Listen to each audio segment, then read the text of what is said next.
প্রয়াত রাজ্যের প্রবীণ সাংবাদিক দুলাল চক্রবর্তী। শোকাহত গোটা সংবাদ মাধ্যম। আগরতলা জগন্নাথ বাড়ি রোড স্থিত নিজ বাড়িতে রবিবার ভোরে হৃদরোগে আক্রান্ত হয়ে শেষ নিঃশ্বাস ত্যাগ করেন তিনি। সদা হাস্য প্রাণচঞ্চল প্রবীণ সাংবাদিকের আকস্মিক মৃত্যুতে সংবাদ মহল শোকাচ্ছন্ন।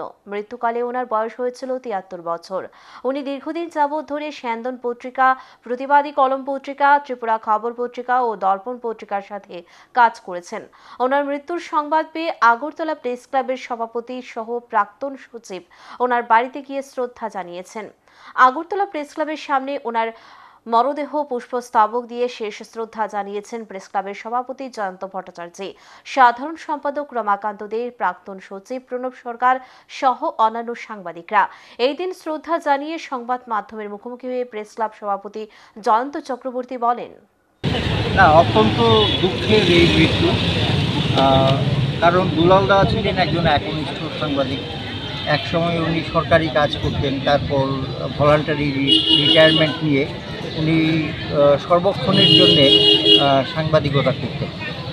তো ব্যক্তিগতভাবে উনি ছিলেন আমার অগ্রজের মতো।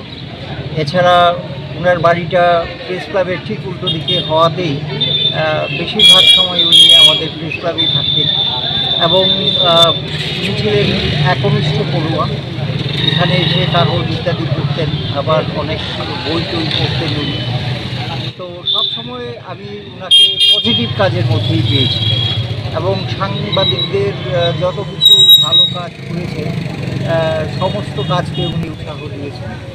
তো তার মৃত্যু আমাদের কাছে একটা অপূরণীয় ক্ষতি, কিন্তু কিছু বলার নেই। মৃত্যুকে তো আর ধরে রাখা যায় না।